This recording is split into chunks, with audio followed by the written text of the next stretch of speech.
Jadi berkawan itu harus dengan ilmu. Berarti yang harus kita lakukan pertama kali adalah kita harus memperbanyak ilmu. Baik.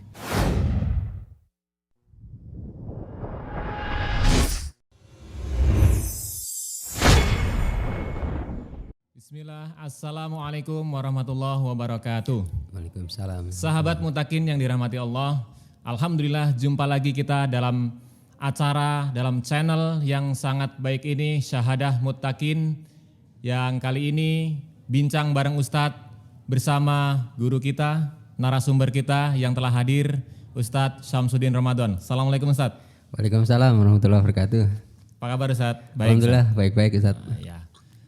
Pagi ini kita setelah mengadakan kajian Ustadz ya, kita kayaknya mau bincang-bincang sejenak dulu nih. Ya, insya Allah. Kalau kita mengamati zaman makin kesini nih, informasi dan juga komunikasi kita kan makin luas dan makin tak terbatas ya Ustadz ya. Betul, betul. Terutama kaum milenial ini, teman-teman remaja kita ini. Kadang-kadang tidak ada batasan negara, wilayah manapun kita bisa berteman dengan siapapun melalui medsos, melalui apa tuh Ustadz ya. Iya, betul. Nah, ini sebetulnya pertemanan itu Ustadz.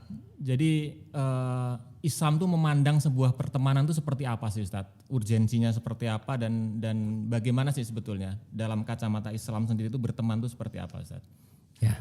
Bismillahirrahmanirrahim. Assalamualaikum warahmatullahi wabarakatuh. Waalaikumsalam warahmatullahi wabarakatuh. Kalau kita perhatikan di dalam riwayat-riwayat sahih, kawan di dalam Islam itu betul-betul ditempatkan pada satu posisi yang sangat-sangat penting. Baginda Nabi mengatakan begini dalam satu hadis sahih ya. Jadi ar-rajulu ala dini khalilihi. Jadi seorang laki-laki itu berada di atas agama kawannya atau istilahnya teman dekat dia. Artinya ala dini khalilih itu artinya seseorang itu bisa dilihat agamanya baik atau tidak. Salah satunya adalah dengan siapa dia berkawan. Makanya Nabi mengatakan fal yangdur ahadukum man yukhalil. Adalah seorang di antara kalian memperhatikan dengan siapa dia berkawan gitu. Karena memang berkawan itu bisa memberikan pengaruh yang sangat besar pada diri seseorang. Jadi kalau dia berkawan dengan orang yang baik, maka dia insya Allah ya, dan itu pada galibnya akan menjadi ketularan dengan kebaikan teman dia itu. Terpengaruh. Ya, terpengaruh istilahnya ya. Makanya di dalam hadis juga ada dorongan dari Nabi SAW agar kita itu betul-betul berkawan dengan orang-orang yang tepat. Kalau kita bilang tepat di sini adalah kalau kita berkawan dengan orang itu, keimanan kita itu semakin dekat dengan Allah. Keimanan kita pada Allah itu semakin kuat. Dan kalau kita berkawan dengan orang itu, ketaatan kita pada Allah itu semakin kuat. Dan bukan kawan, kalau kita berkawan dengan orang itu, iman kita justru tergerus. Ketaatan kita semakin lemah pada Allah. Dan di dalam hadis juga disebutkan almar'u ma'aman ahabba. Jadi seseorang itu akan bersama dengan orang yang ia cintai. Para ulama mengatakan kalau orang mencintai orang yang soleh, maka dia menjadi bagian dari orang soleh itu. Meskipun tingkat kesolehan dari orang yang mencintai itu belum setaraf dengan orang yang ia cintai. Jadi kalau misalnya panjenengan mencintai ulama, maka panjenengan nanti di hari akhir akan dikumpulkan bersama dengan orang yang dicintai. Walaupun imannya belum enggak sekelas dengan ulama. Enggak sekelas. Ilmu kita juga sangat jauh. Itu faedahnya kita mencintai atau berkawan dengan seseorang. Makanya Nabi betul-betul menempatkan masalah perkawanan, persahabatan ini menjadi satu persoalan yang sangat-sangat urgen, sangat-sangat penting. Kita nggak boleh remehkan gitu. Baik. Jadi menarik ini. Jadi Ustadz tadi menekankan bahwasannya pertemanan itu hendaklah yang membawa kita mendekatkan diri kepada Allah, bukan yang menjauhkan itu. Betul. Nah terus kalau misalkan kita mungkin ada pertanyaan dari kawan-kawan sahabat semua, mungkin ada pertanyaan, yaitu kan kalau misalkan berteman dengan ulama Ustadz udah jelas itu kan pasti akan membawa kita kepada Allah gitu kan. Iya. Yang jadi masalah ketika kita bergaul dengan mungkin teman sebaya, teman sekolah gitu kan artinya. Iya, Nah betul. ini mungkin ciri-ciri apa nih yang perlu diperhatikan sama sahabat-sahabat sekalian nih Ustadz nih? Yang apa namanya ya seperti apa sih sebetulnya kawan yang baik itu tuh seperti apa gitu kan, mempunyai parameternya seperti apa gitu Oke, kan. baik. Jadi kalau kita perhatikan juga ya di dalam riwayat-riwayat ya termasuk di dalam Al-Quran dan juga penjelasan dari para ulama. Jadi teman sejati kita itu kan hakikatnya adalah orang beriman. Ya. Bahkan interaksi kita atau hubungan kita dengan orang beriman itu harus kita tingkatkan, tidak sekedar kita jadikan sebagai kawan, tapi harus kita tingkatkan menjadi persaudaraan, saudara. Karena di Al-Quran disebutkan hakikat orang beriman itu bersaudara kan ya. Innamal mu'minuna ikhwatun. Sehingga orang-orang beriman itu adalah bersaudara. Al-muslimu akhul muslim. Seorang muslim itu saudara bagi muslim yang lain gitu kan. Nah, berarti parameternya adalah apakah orang yang kita jadikan kawan kita atau teman dekat kita itu benar-benar dia punya karakter atau sifat-sifat orang beriman gitu. Nah, itulah teman sejati kita, dan kita harus istilahnya di dunia ini betul-betul berhasrat untuk berkawan dengan orang itu. Harus ada kemauan gitu. Harus ada kemauan, bahkan kita harus dekati. Sama seperti kalau misalnya panjenengan mau deketin apa namanya cewek ya gitu misalnya gitu contohnya. Ada yang ketawa nih Ustadz nih. Kan kita kan pengen jadikan dia kekasih kita, ya, kholil kita gitu. Ya. Apa yang harus kita lakukan? Ya PDKT dulu kan pasti tuh. Ya, bermanis-manis lah. Bermanis-manis, kita tahu sifatnya dan seterusnya, kita pelajari dia kesukaannya apa gitu. Makanya sifat orang yang harus kita jadikan kawan atau parameternya itu adalah orang yang punya sifat-sifat sebagai orang mukmin sejati. Apa itu sifatnya yang tadi saya sampaikan di pengajian subuh ya tadi ya. Itu perkataan Imam As-Sujad. Jadi Imam As-Sujad itu mengatakan bahwa yang disebut dengan iman itu adalah idharul khudu'i wal qabuli li syariati. Jadi yang disebut iman itu adalah penampakan sikap ketundukan dan penerimaan terhadap syariat, terhadap hukum Allah, terhadap Al-Quran dan Sunnah. Walima atabihi Nabiyyu sallallahu alaihi wasallam, dan semua apa yang dibawa Nabi Muhammad itu diterima. Dan itu tampak dari sikap dia, tunduk dan patuh pada syariat. Makanya kalau ada, mohon maaf ya, kita misalnya ada orang ngaku beriman, tapi kok misalnya membolehkan khamr misalnya nih, itu nggak boleh jadikan teman kita. Kalau interaksi boleh, cuma nanti kita ingetin gitu. Terus kemudian berikutnya adalah, jadi karakter selain dia itu menerima syariat ya, terus kemudian dia tunduk pada syariat itu, kemudian dia itu selalu berusaha mengerjakan apa yang difardukan oleh Allah yang tadi disampaikan ya. Jadi selalu berusaha semaksimal mungkin melaksanakan semua apa yang dititahkan oleh baginda Nabi SAW. Kalau kita berkawan dengan orang seperti itu, berarti kita sudah menemukan orang yang sesuai dengan standarisasi yang memang kita akui. Yang gitu. dibilang teman baik tadi Ustaz. Ya betul. Ya. Jadi ketundukan kepada Allah dan menjalankan syariat Allah dengan sebaik-baiknya. Perintah Allah, syariat itu Allah ini intinya. dalam artinya perintah Allah dan menjauhi larangan Allah. Betul, Itu, intinya di situ. Jadi seandainya ada teman kita anggap baik, wah ini orangnya baik nih, tetapi ternyata kok mengajak kepada yuk kita ambil sesuatu yang bukan hak kita, berarti kan itu udah menjadi sesuatu yang dia berarti tidak tunduk kepada apa yang telah Allah gariskan. Betul, Ya. kira-kira segitu. Nah, menarik Ustadz. Jadi ini pentingnya berkawan akan membawa kita, akan berdampak pada diri kita sendiri berarti Betul, Ustadz, kan, betul. ya? Lalu sekarang bagaimana kalau seandainya ada teman-teman atau sahabat nih yang menanyakan gimana tuh Ustadz kalau seandainya kita berkawan misalkan dalam rangka kita berbisnis atau dalam rangka berinteraksi secara duniawi artinya Ya, ya. betul. Terus nah itu gimana tuh hukumnya tuh? Nah, Ya. mungkin bisa dijelaskan di sini Ustadz. Ya betul. Jadi yang saya maksud bahwa kita harus menjadikan orang-orang beriman itu sebagai kawan kita atau khalil kita itu Konteksnya adalah menjadikan kecondongan hati kita, pengakuan kita, kemudian loyalitas kita gitu, kita berikan pada orang itu. Nah kalau dalam konteks dalam tanda kutip bermuamalah atau berinteraksi, kita nggak perlu membatasi. Kita tidak tidak diharuskan untuk memilih-milih gitu, enggak. Karena Nabi SAW pun juga kan berinteraksi dengan orang-orang kafir. Beliau di dalam kitab misalnya Adabul Mufrad yang ditulis oleh Imam Bukhari, beliau itu pernah mengunjungi orang Yahudi yang tengah sakit. Gitu. Beliau kunjungin dan diminta untuk masuk Islam. Tetapi beliaunya menolak tuh orang Yahudi, tapi nyuruh anaknya supaya ngikuti Nabi Muhammad. Dan juga di akhir hayat mungkin panjenengan juga sudah dengar tuh riwayat Nabi itu kan baju perangnya kalau nggak salah ya tergade di tangan orang Yahudi. Dan baginda Nabi itu kalau dalam konteks muamalah interaksi, beliau itu paling baik ya, dalam konteks interaksi. Kata dengan musuh-musuh beliau. Misalnya kalau dalam perang ada perjanjian, beliau itu selalu berusaha menepati janjinya. Konsisten. Makanya kita juga harus sama masuk itu.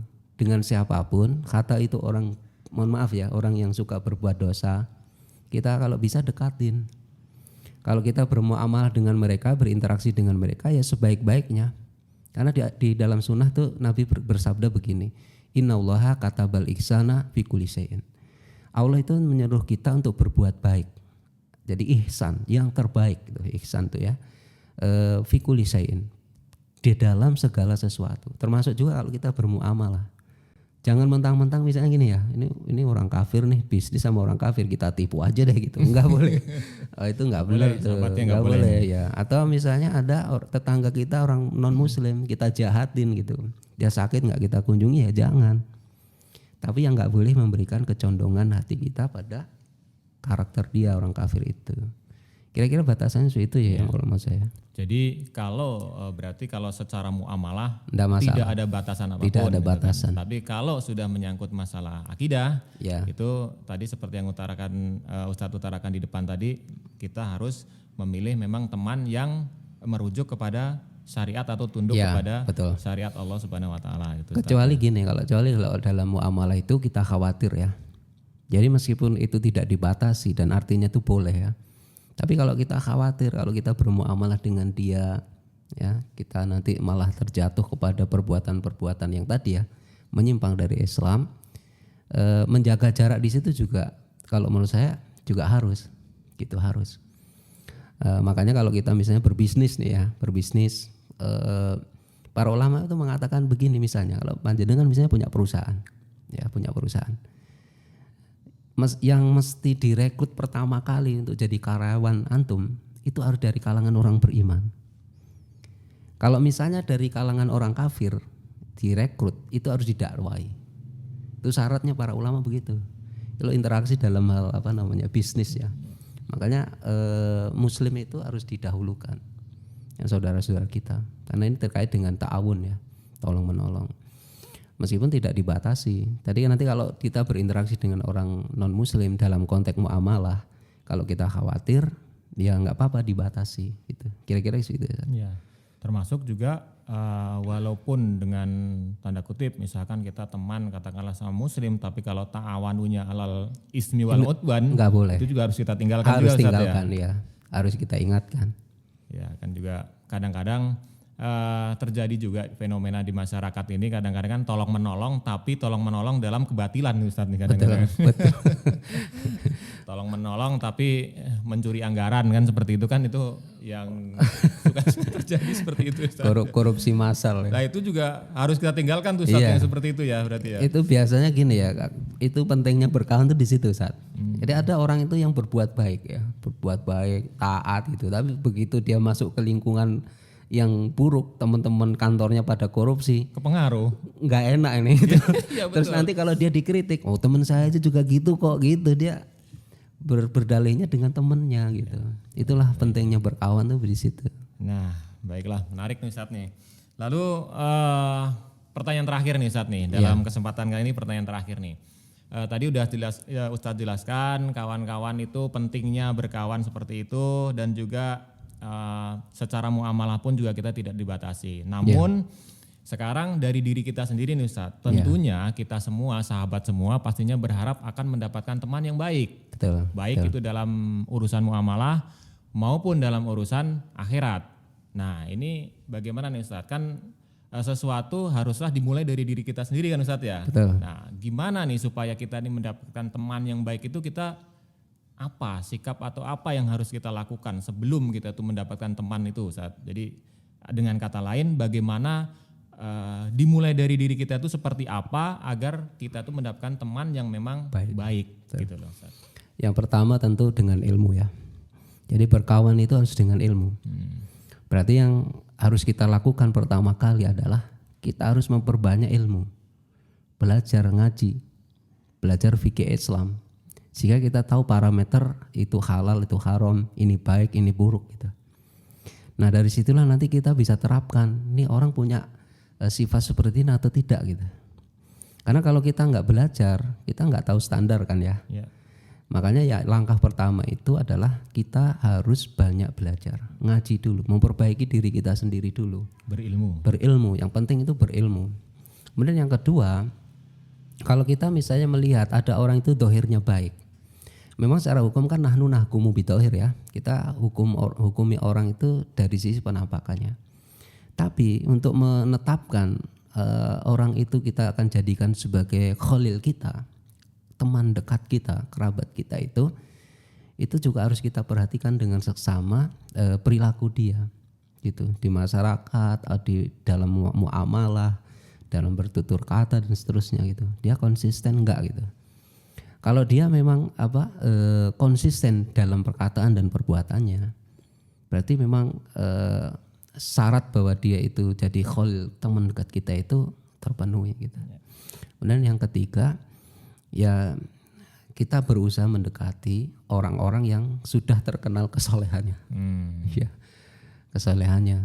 Yang itu tentu dari testimoni ya orang-orang soleh yang lain gitu atau ulama-ulama yang ngerti lah gitu. Nah kalau orang ini mengatakan oh dia itu orang soleh gitu, maka kita juga harus berusaha deketin dia. Kalau kita nggak bisa jadi teman dekat dia, minimal itu jadi muhibin kalau istilahnya. Muhibin itu apa ya, pecinta. Kalau kita mah followernya. Gitu. Ya, istilah milenial sekarang ya, follower ya, pengikutnya aja gitu. Jadi jangan gini jadi follower, muhibin orang-orang fasik gitu. Jangan jadi followernya artis, jangan. Gitu, kita habisin waktu kita itu. Ya bagus sih sekarang sudah banyak juga yang bertobat, tapi juga banyak yang belum gitu. Jadi kira-kira gitu menaruh kecintaan tuh pada orang yang benar. Baik. Itu tadi harus belajar dulu ya. Ngaji dulu nih. Ya, jadi dari ketiga kriteria itu sahabat sekalian, yang paling penting adalah kita harus berilmu. Dengan berilmu itu kita akan bisa membedakan mana kira-kira orang yang bisa kita jadikan panutan dan juga mana kira-kira orang yang berperilaku baik yang berstandar dengan apa yang telah ditetapkan oleh Allah Subhanahu wa taala. Begitu Ustadz ya? Ya, betul. Ya, baiklah.